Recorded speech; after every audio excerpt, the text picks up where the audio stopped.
Ladies and gentlemen, that is Daniel, Eugenia, and Fiona. They are the third-year students from the University of Queensland. Thank you very much for your performance. Before we start the proceeding, I'll ask Louis' name to conduct the 1-minute silence. Ladies and gentlemen, Louis' name, please. Over the past week, we've seen the tragedy unfold in Christchurch, and it's touched us all very deeply. We see Christchurch as our brothers and our sisters, so I'd like to take this opportunity to have a minute of silence. So if I could all have you up standing, please.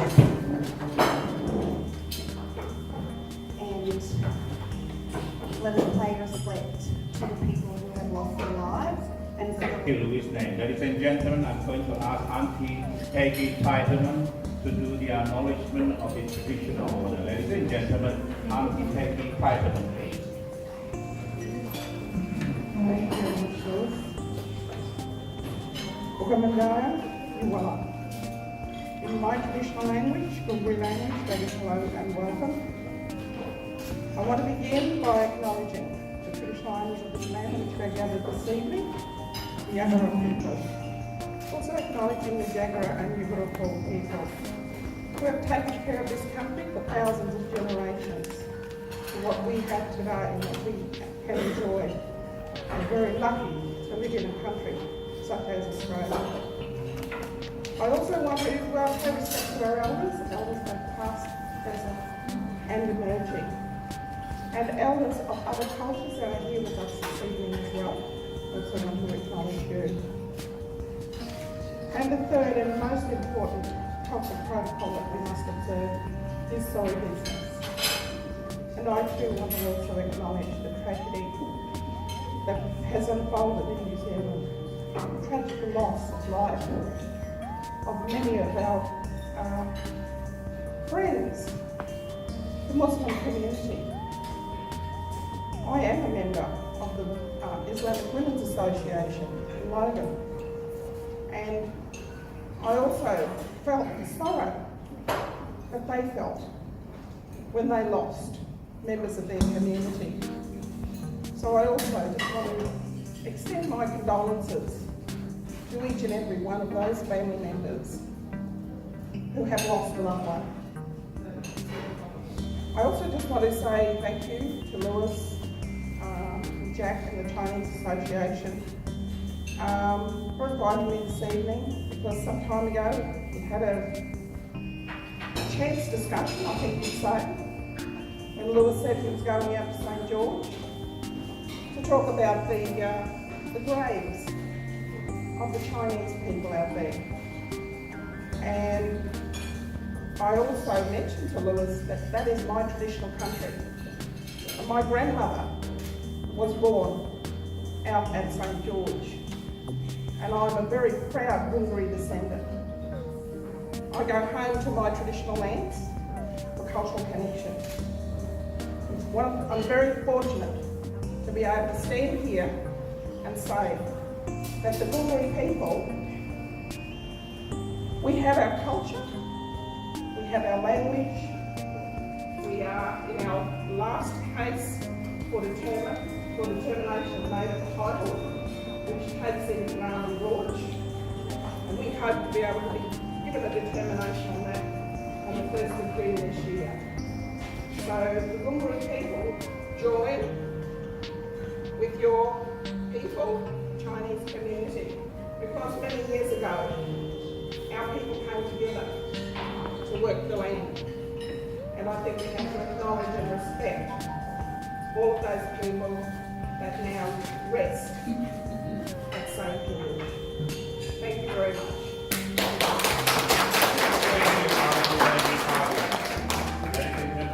Auntie Peggy is from Mitchell. Mitchell is about 568 kilometers from Brisbane. I went to St. George. St. George is 509 kilometers from Brisbane, which is about what, 6-hour drive. As a matter of fact, Councillor Richard March, the mayor from Boronshine Council, together with Mayor Rose, come from all the way from St. George just now. Thank you. Ladies and gentlemen, my name is Louis Lee. I'm going to acknowledge our few guests, our distinguished guests. First, can I acknowledge the host, Jack Sun, the chairman of the St. George Chinese Community. Can I also acknowledge all his team? Raise your hand. They are all his team here. Alan, Simon, Peter, Johnson, Jack, John Prescott, anyone? Vicky, Caroline, Russo, I can't see you here. Ladies and gentlemen, can I first acknowledge our honorary patron, Mr. Graham Parrott, the federal member for Moulton. I came from Sunny Beach. Can I acknowledge our honorary patron, Mayor Richard March, and his wife, I didn't come from St. George last night. I just want to add to St. George is about 2,000 population. I was told by Mayor that there is 10 doctors and 2 dentists, 1 pharmacist, right? 1 Chinese restaurant, by the way.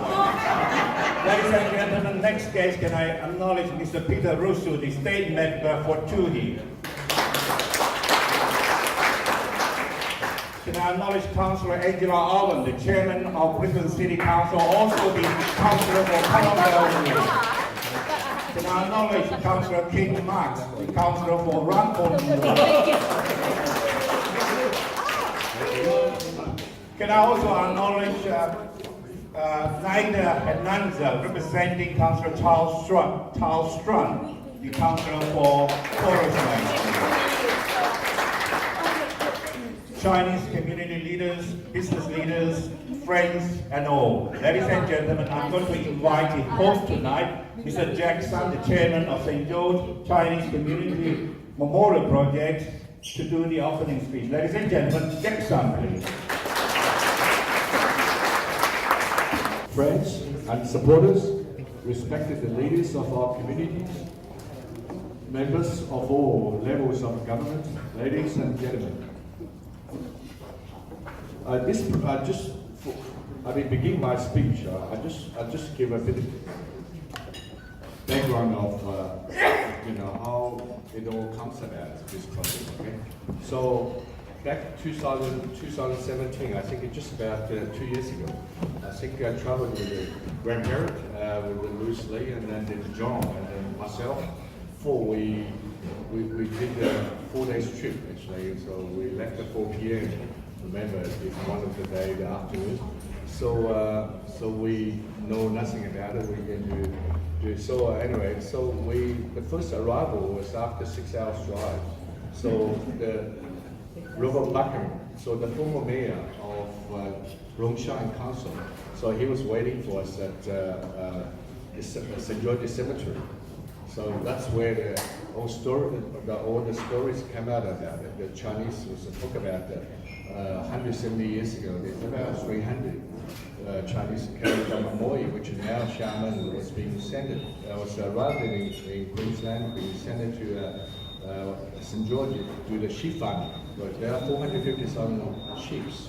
So that was the story about it. So in the late 70s, the bushfire was burned down all the timber marks, the wooden marks, the graves.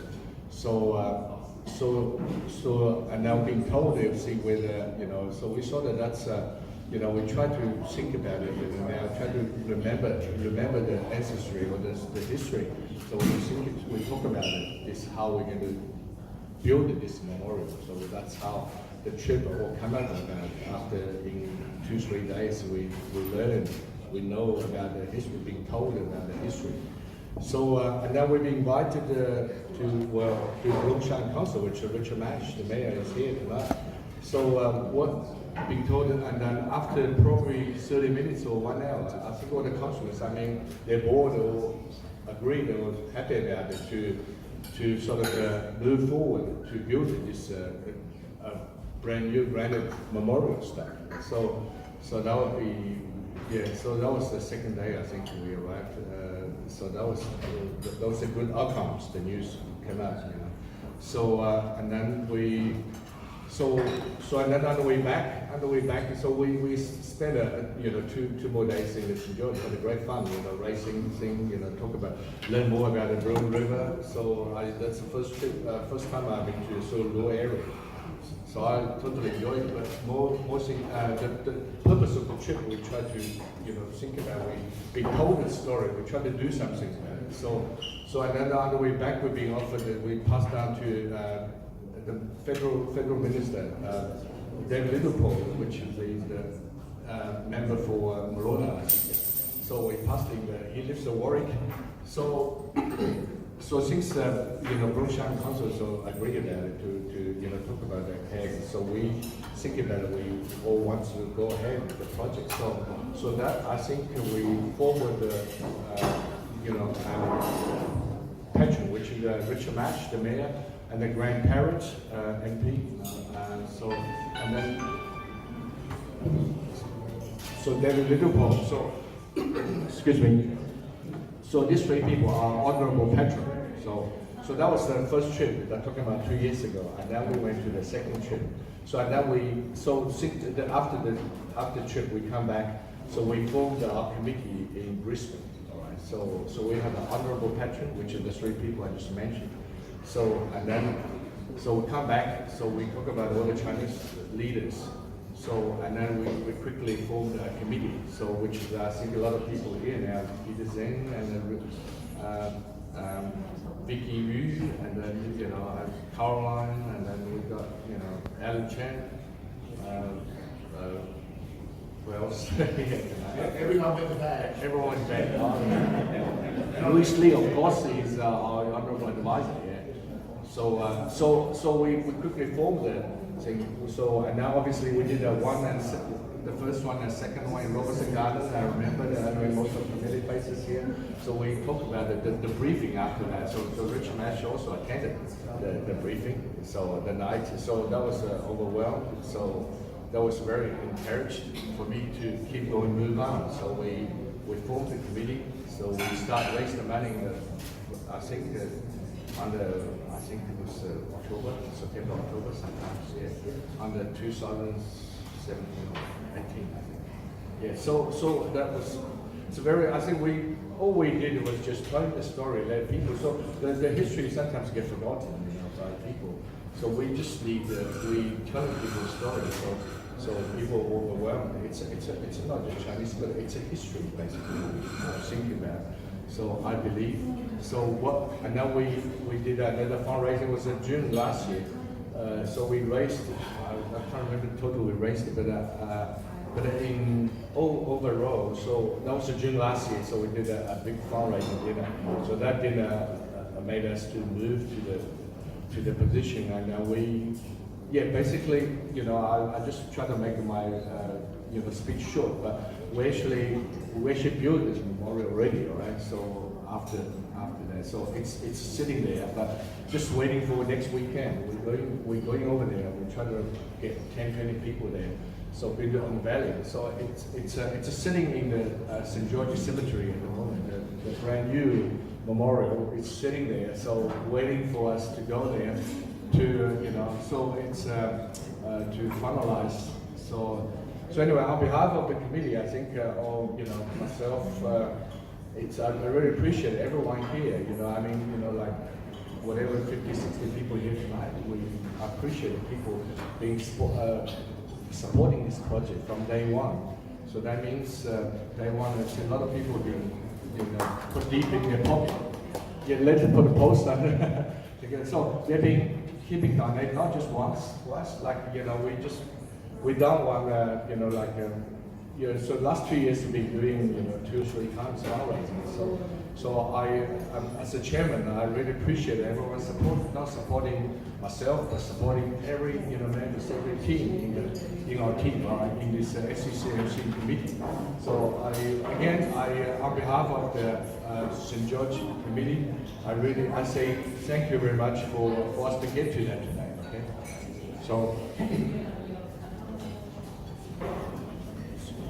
So before I finish, I just try to read some notes out. Okay, so like I said, from the day one initially, we like in terms of our Check Ling, he's our heritage advisor, right? So really, I mean, it started this project. We had no idea how would it turn out, basically. Okay, so how much would it cost?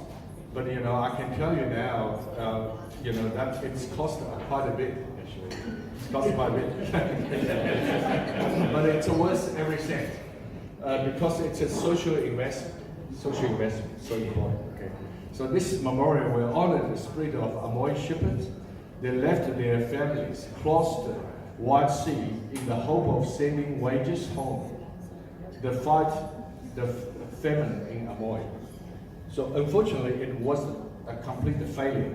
So, but their noble spirit will forever shine a light upon the essence of humanity, to struggle to survive, to improve our living conditions, and to leave a legacy for future generations.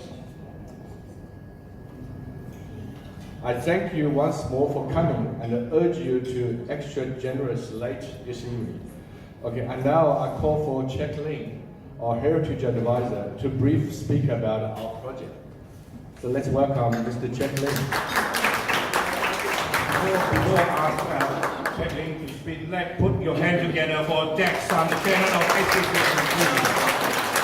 Ladies and gentlemen, I need to acknowledge Philip Tiedemann. Where's Philip Tiedemann? That is the husband of Auntie Peggy Tiedemann. They have been married for 49 years.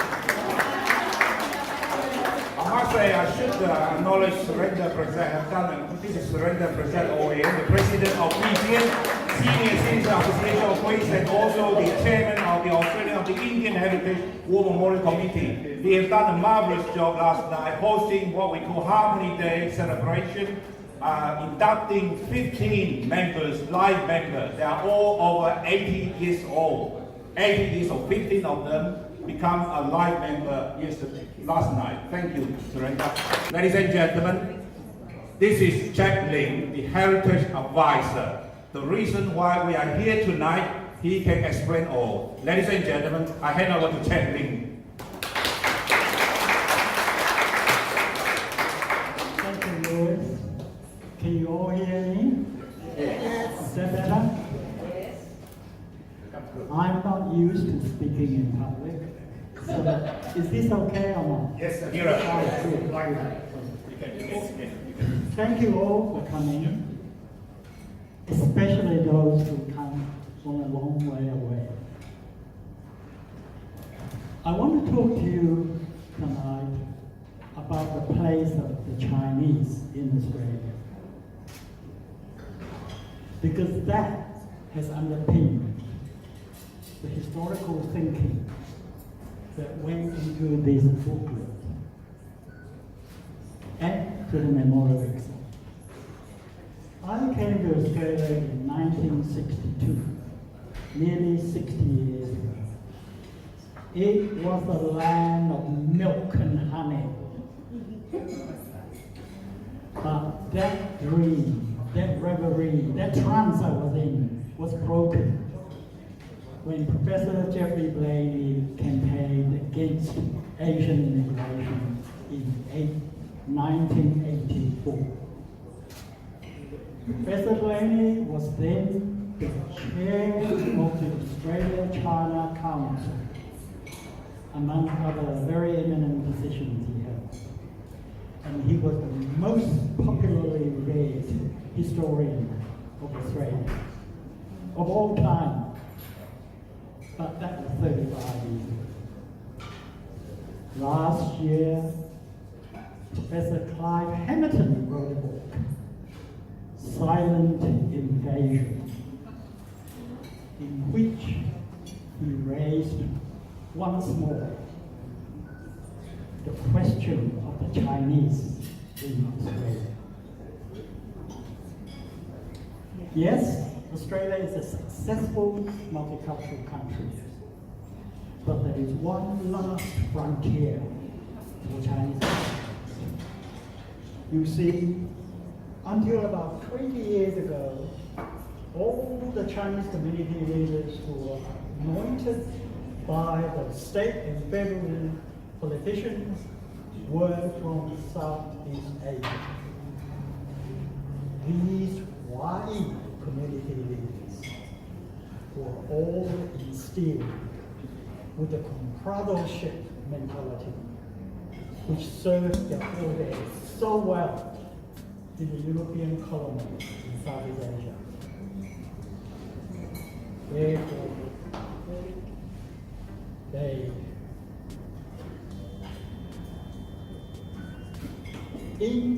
those colonies, what they did was work hard, ratify their white colonial masters, and make money.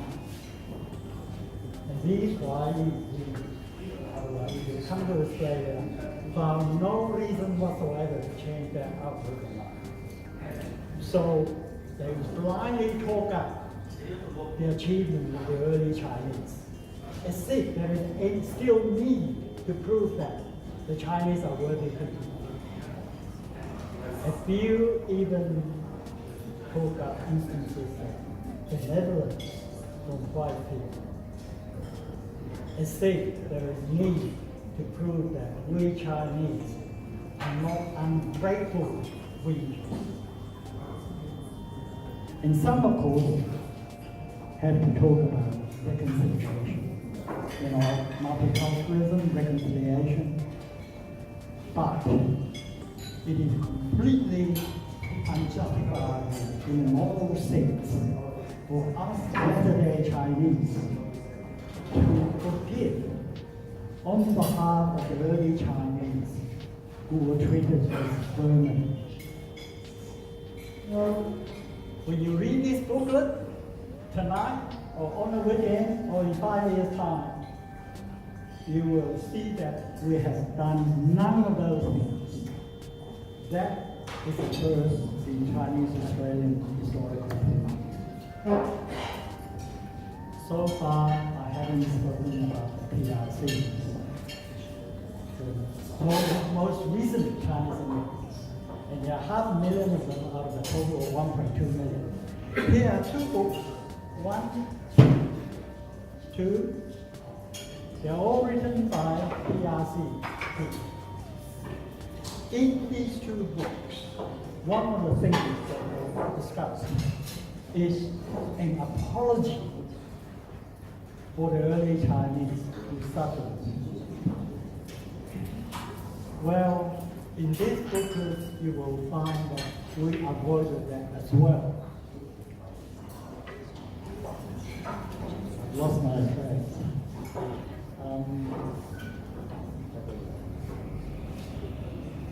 Instead, we have focused on shining a light on the facts of history to see if we can find the reasons why, the clues why we are still as we are today. At present, there are hardly any Chinese in the state or federal parliaments. And the few who have been there have left little in the way of a legacy. But most of all, there is not one single recognizable Chinese voice in Australia out of the 1.2 million Chinese Australians. Not even when it is on matters relevant to the place of Chinese in Australia. So this is our last frontier. It's going to take some time for this frontier to be demanned, to be normalized. Hopefully, the commemorative mentality amongst the Hawaiian leaders will soon fade away. And the sporadic outbreaks of the white Australia virus will be deftly dealt with. I hope the historical thinking that underpins this booklet will pave the way to an unencumbered place for the Chinese in Australia. So, thank you. Thank you very much, David Chapman, the Heritage Advisor of SCCNC, St. for St. George Chinese Community Memorial Project. Ladies and gentlemen, I would like to invite Mr. Grandparent MP, the federal member for Moreton. He was grown out from St. George, one of the 7 of the 10 children, right? Your mom and dad have 10 children. He's the 7th. Ladies and gentlemen, please welcome Mr. Grandparent and the federal member for Moreton.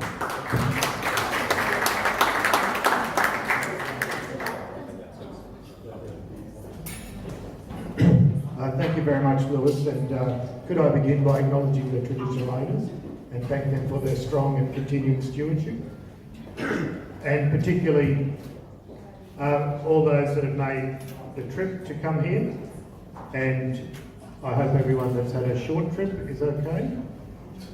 But thank you for coming along to be involved with this wonderful project.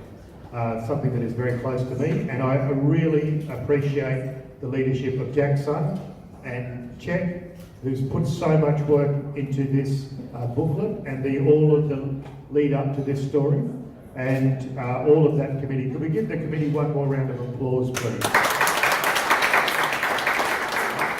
And my fellow co-patron, David Littleproud, who can't be here tonight. We're from different parties, but on this project, it's a chance to unite the city and the country, the Chinese Australians, Indigenous Australians, other Australians, whatever your background, and tell some of this story, as Czech pointed out. I'm not sure if you know Czech, but in my 2nd or 3rd year in Parliament, I did call for an apology for the history that has not been a good history, and the Labor Party was a part of that. The Labor Party was a protectionist party back in the 1890s when it started, and much of that was a fear of labour, L-A-B-O-U-R, costs associated with the Chinese, because many of those people from Amoy, as you know, worked very, very hard. And I know that in my hometown, and Richard knows that. There are fences only just been replaced last year, was it, Richard? That were built by the Chinese workers back in the early 1900s. There are still some Chinese fences built by these Amoy shepherds, so they're holding up all right in a pretty harsh environment, I can tell you. So there is that strong history, a history that hasn't always been told. It certainly wasn't told in a detailed way in the history books that I studied. In the history books that were written not that long ago in St. George. There weren't many Chinese faces in the magazine, there weren't many Indigenous faces. But that has been remedied, and it's by telling those stories, those true stories, those family stories, that we can counter. And I'm going to be a little bit political because we've got mainstream parties here. There are National Party, Liberal and National Party representatives here and Labor Party representatives. We're the mainstream parties of government, and we have always tried to make sure we're not associated with those voices that are all about division.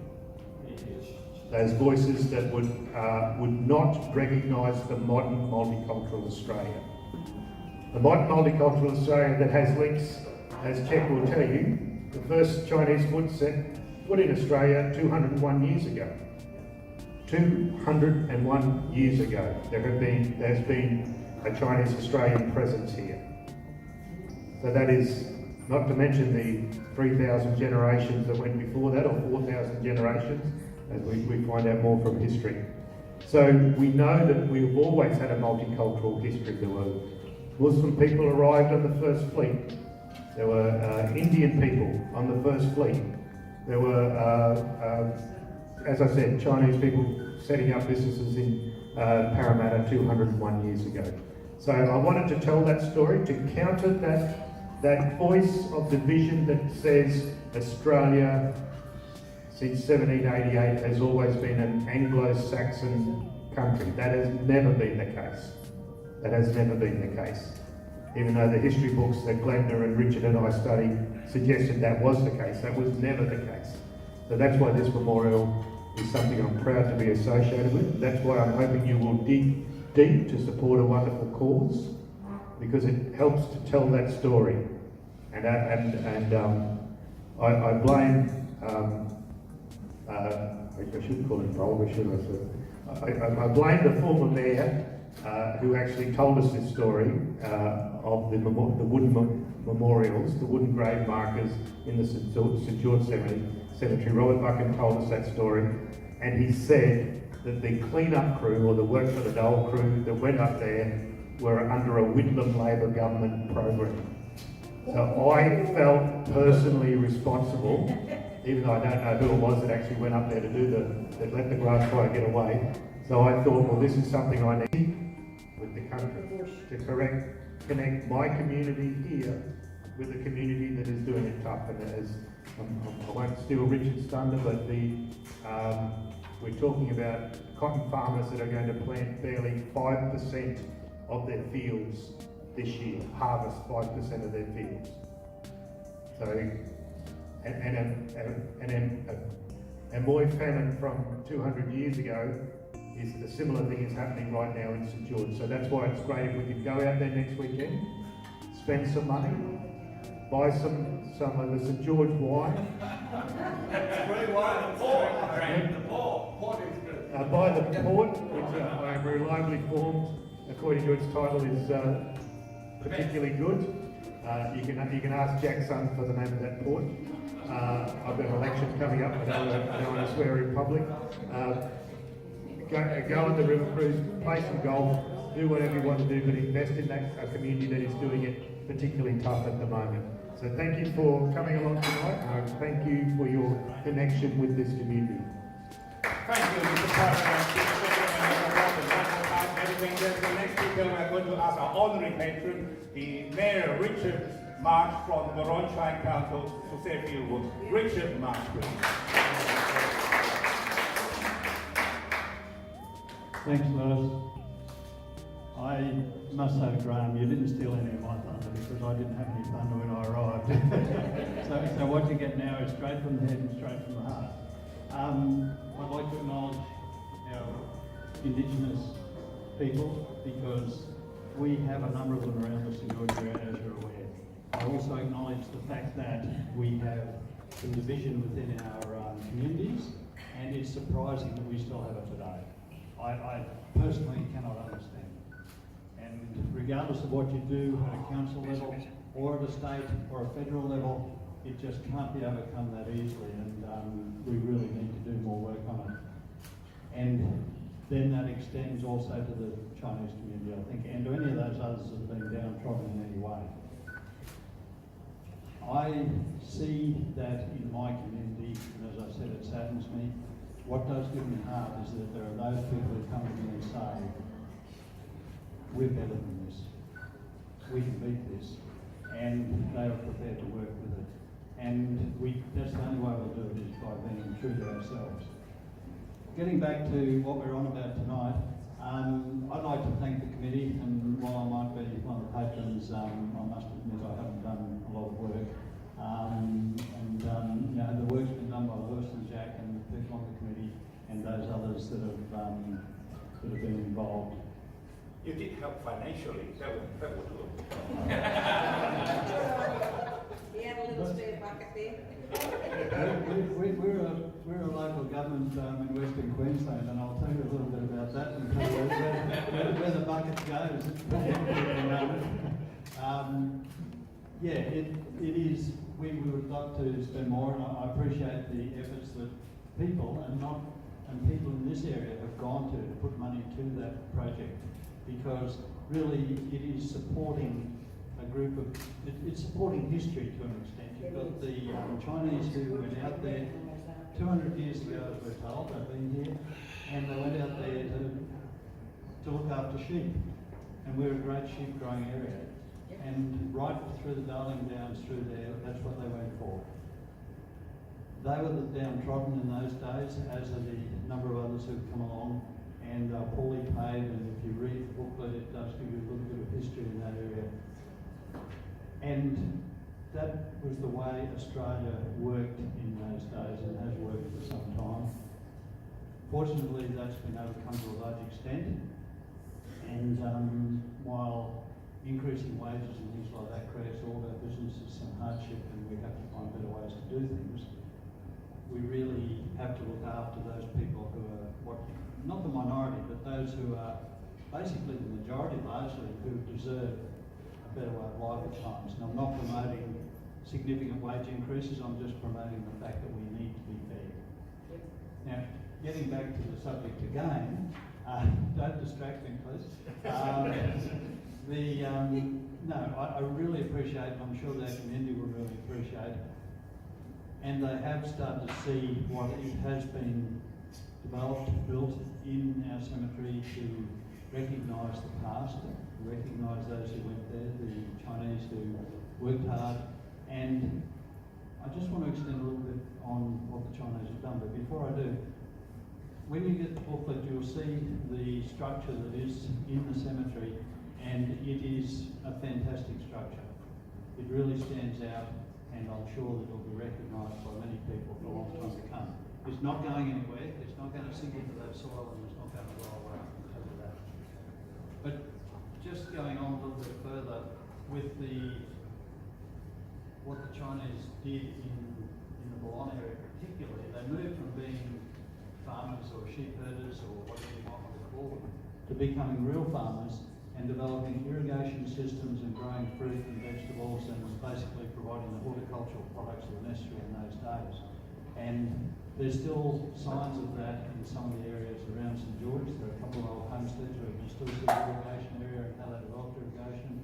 We think, those who are farming out there now, think they developed irrigation. Well, yes, they've managed to put the big tubes in and the big pipes and the big pumps and all of that and make it go further.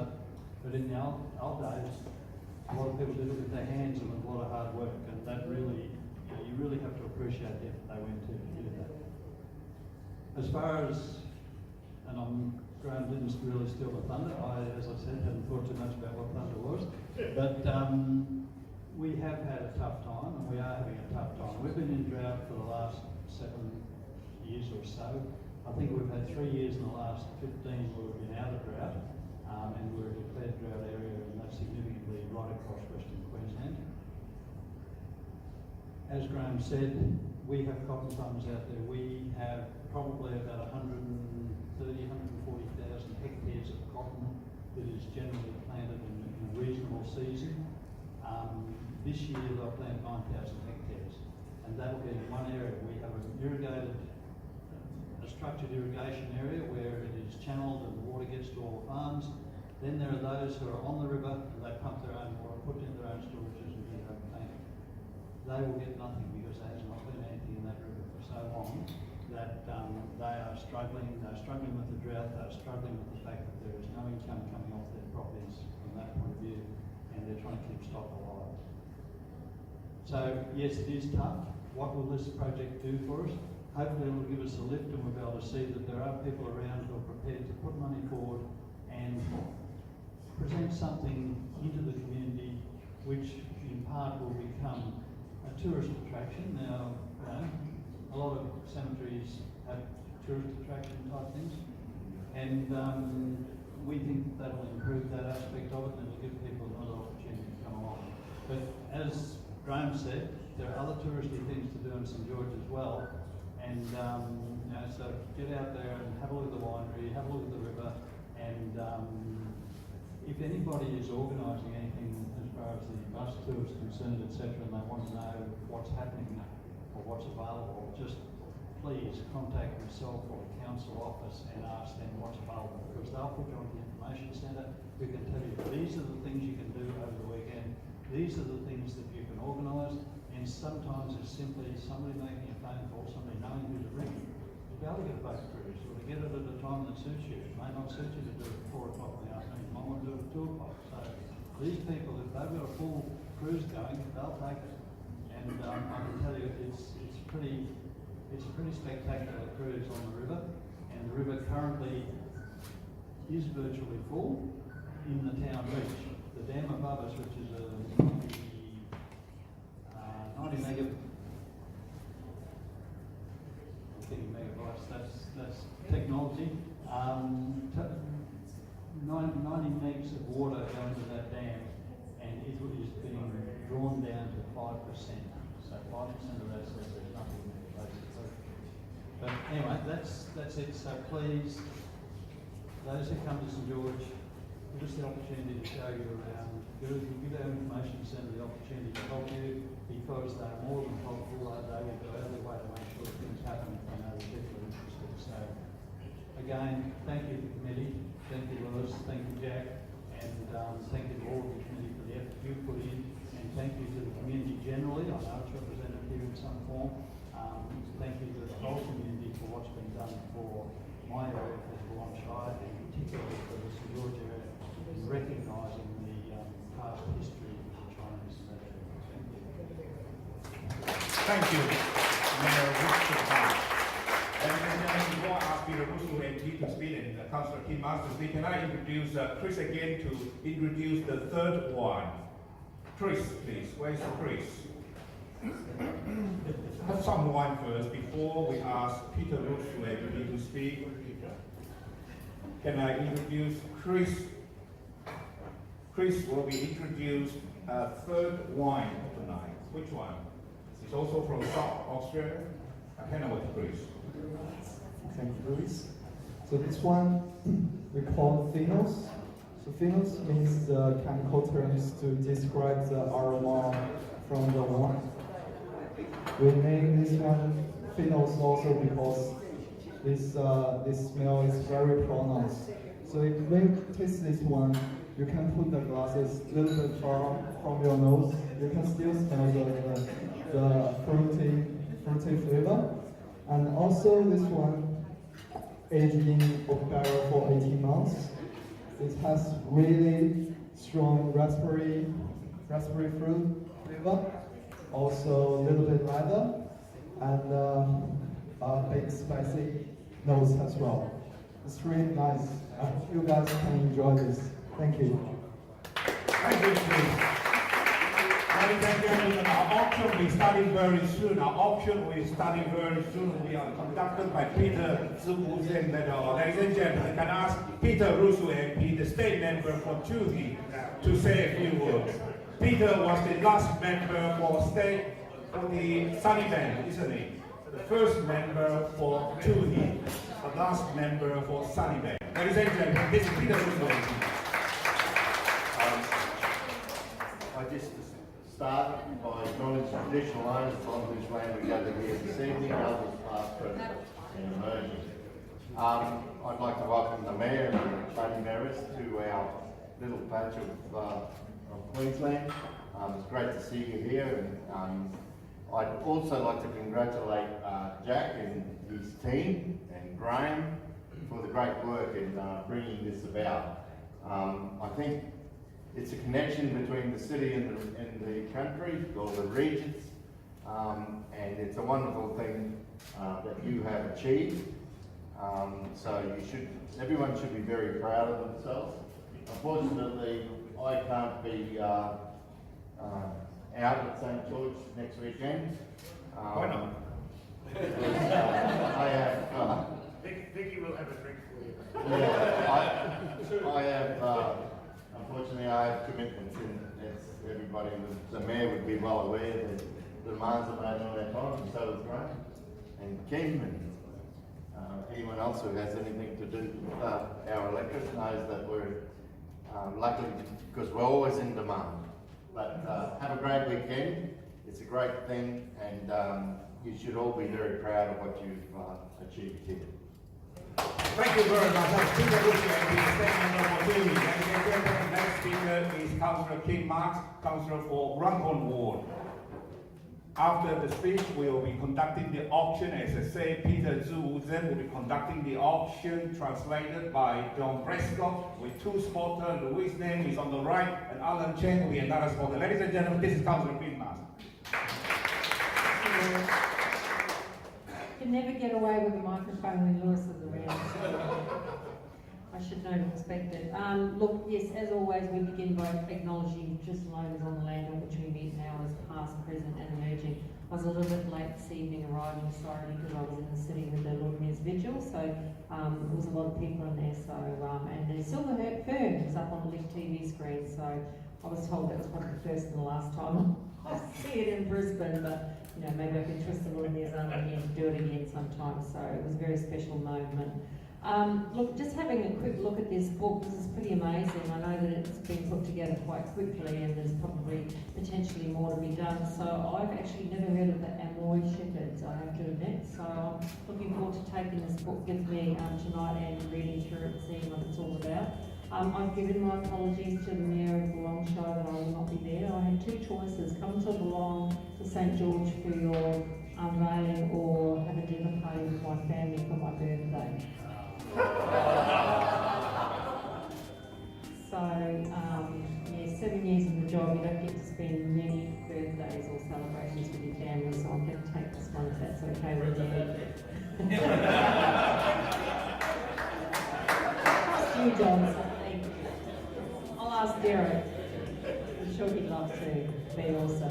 So, look, I know you're going to have a fabulous time. I heard there was a case of port was drunk and tasted last time, so I'm guessing there'll probably potentially be another case of go this time, so maybe you can bring me back a bottle or something. But look, congratulations to you all. Jack, you know, you've done a fabulous job. Graham, I know that this has been close to your heart for a long, long time, and you know, it's just one of those things, you know, it's completely out of your electorate, but that, hey, it doesn't matter, it's for the people and it's from where you grew up, so, you know, it's a good thing. So congratulations to everyone. I know you people have all been involved in one way or another in some shape or form, giving up your time and energy for such a worthwhile cause. So yeah, I'm going to come out here one day and visit it, I promise. It'll probably be after my election, but I will be there, I promise. Thank you. Thank you, Councillor. Ladies and gentlemen, I'm going to hand over to Peter Zhu Zhen. We're conducting the auction tonight. This is Peter Zhu Zhen, and assisted by John Prescott. Come on. And Louis' name on the right hand side will be the spotter. Alan Chen will be on the left hand side as another spotter. Ladies and gentlemen, this is Peter Zhu Zhen. 尊敬的女士们、先生们，大家晚上好。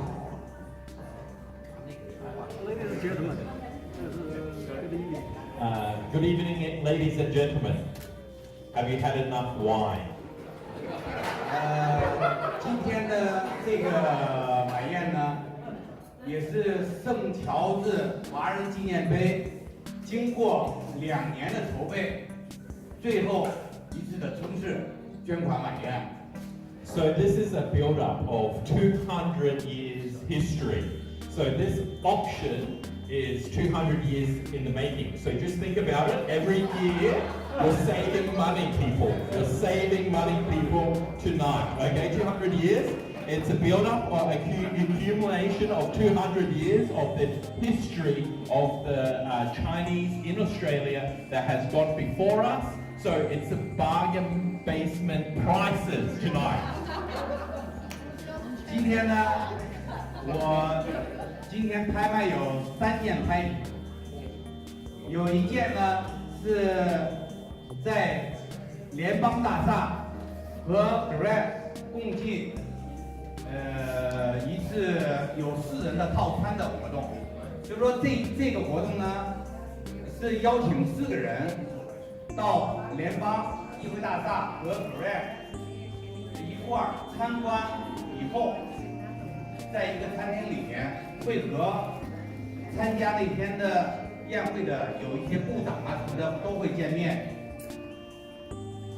Okay, so also tonight we have a very auspicious prize. This is a auspicious prize that you won't be able to get anywhere else. It's an auction item, and it's a members and guest dinner.